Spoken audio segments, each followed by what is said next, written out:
তো এইভাবে চৈতন্য মহাপ্রভু এসে একটা অপূর্ব সমন্বয়ের সৃষ্টি করেছেন, এবং এই সমন্বয়টা কেবল যে ভারতবর্ষের বৈদিক সংস্কৃতির অনুগামীদের জন্যই নয়, হিন্দু, মুসলমান, জৈন, খ্রিস্টান সবাই এই মহাপ্রভুর ছত্রছায়ায় একত্রিত হতে পারবে, এবং ইসকনের মাধ্যমে আমরা আজকে সেটা দেখতে পাচ্ছি। ইসকনে আপনারা কে কে বিদেশি ভক্তদের দেখেছেন? সেই বিদেশি ভক্তরা কোন ধর্মর ভিত্তি থেকে এসেছিল কে কে জানেন? হ্যাঁ, তাদের অধিকাংশই এসেছিল খ্রিস্ট ধর্ম থেকে, অনেকে এসেছিল ইহুদি ধর্ম থেকে, অনেকে এসেছিল মুসলমান ধর্ম থেকে। হ্যাঁ, আর আমরা তো আছি হিন্দু ধর্ম থেকে এসেছি। এখন আমরা সকলে কি সম্মিলিত হয়েছি ইসকনের ছত্রছায়ায়? এই ছত্রছায়াটি কার? এটি ছিল প্রভুপাদের তৈরি ছত্রছায়া, মহাপ্রভু যেটি দান করে গেছেন তারই একটি, তারই প্রকৃত রূপ এই ইসকন। মহাপ্রভু যেটি চেয়েছেন, মহাপ্রভু যেটা দিয়ে গেছেন, সেইটি আজকে ইসকনের মাধ্যমে যথাযথভাবে স্থাপিত হচ্ছে। এইটি হচ্ছে ইসকনের বৈশিষ্ট্য। এই ইসকনের মাধ্যমে চৈতন্য মহাপ্রভুর যে অবদান, চৈতন্য মহাপ্রভুর যে আশীর্বাদ, সেটা আজ সারা পৃথিবী জুড়ে বর্ষিত হচ্ছে ইসকনের মাধ্যমে। এবং তার ফলে কি হবে? যেই ভবিষ্যৎবাণী ভক্তিবিনোদ ঠাকুর করে গেছেন আজ থেকে 125 বছর আগে, 125 বছর আগে 1894 সালে তিনি একটি বই লিখেছেন, ভাগবত। তাতে তিনি কি বলছেন? একটা সময় আসবে যখন পৃথিবীর সমস্ত ধর্মগুলি শ্রী চৈতন্য মহাপ্রভুর ছত্রছায়া একত্রীভূত হবে, কোনো ভেদাভেদ থাকবে না। ভগবান তো এক। সেই এক ভগবানকে যদি আমরা জানতে চাই বা তার কৃপা লাভ করতে চাই, তাহলে আমাদের মধ্যে কি কোনো পার্থক্য থাকতে পারে? এই যে পার্থক্য, এটা সাময়িক পার্থক্য। যেমন মধ্যপ্রাচ্যের মরুভূমিতে মোহাম্মদ প্রচার করলেন, তারা যাতে বোঝে, তাদের বোধগম্য করে এই মতবাদটি স্থাপন করলেন। কিন্তু কি বললেন? সেই এক পরমেশ্বর আল্লাহ। যীশু খ্রিস্ট ঠিক তেমনই সেই অশিক্ষিত, অসংস্কৃত, অনুন্নত লোকেদের কাছে প্রচার করলেন। যেমন ছোট ক্লাসে গিয়ে কি সব কিছু বলা যায়? ব্যক্তিটি হয়তো পিএইচডি, শিক্ষক হয়তো পিএইচডি, কিন্তু তিনি যখন ক্লাস 1-এর ছাত্রদের পড়াতে যান, তখন কি তিনি তার পিএইচডির জ্ঞানটা তাদের দেন?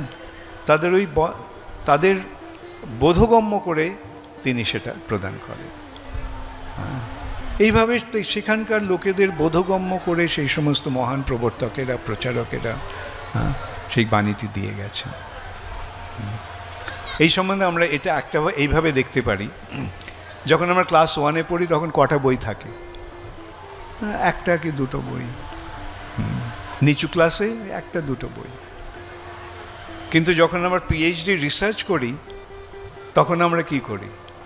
লাইব্রেরিতে গিয়ে পড়াশোনা করতে হয়। লাইব্রেরিতে অনেক বই রয়েছে।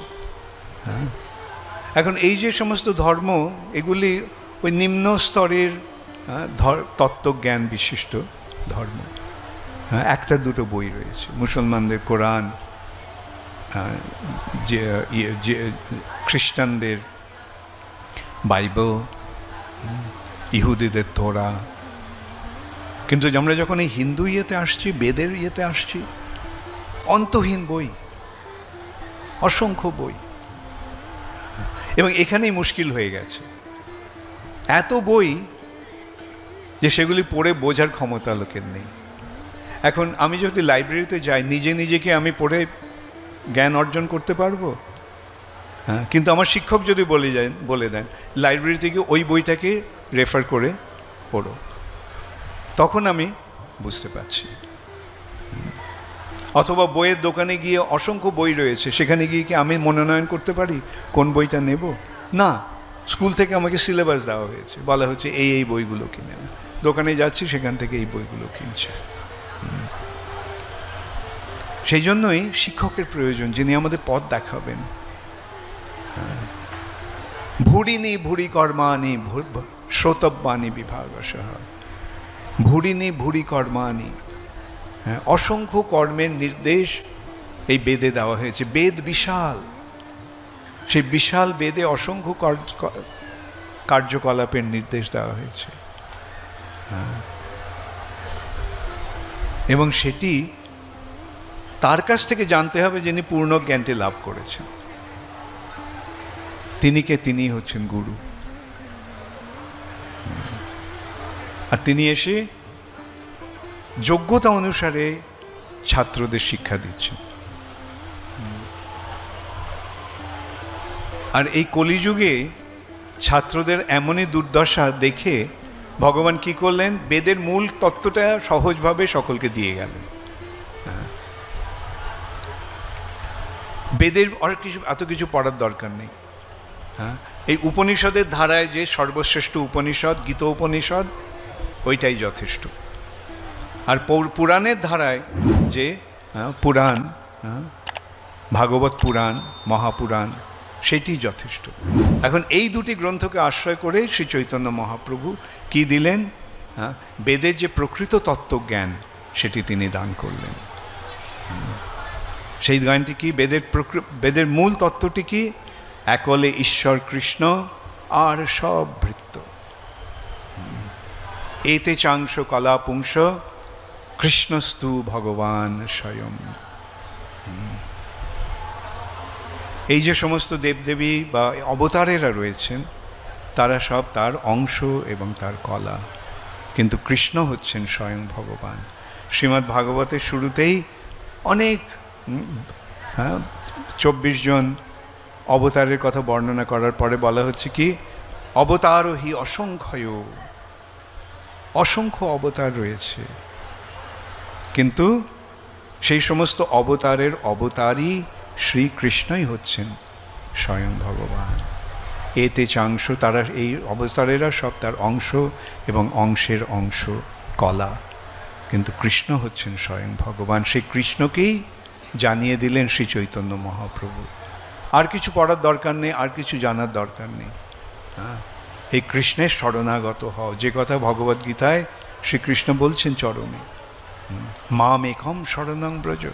এইটি হচ্ছে বেদের মূল তত্ত্ব, মাম একম শরণং ব্রজ, অহং ত্বাং সর্বপাপেভ্য মোক্ষয়িষ্যামি মা শুচঃ।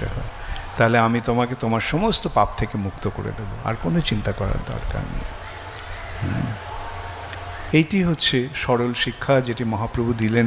আমাদের পাণ্ডিত্যের দরকার নেই, বেশি কিছু পড়াশুনো করারও দরকার নেই। ওই শুধু ভগবদ্গীতা আর শ্রীমদ্ ভাগবত অবলম্বন করে শিল প্রভুপাদ যে শিক্ষাটি দিয়েছেন, সেই শিক্ষাটি অবলম্বন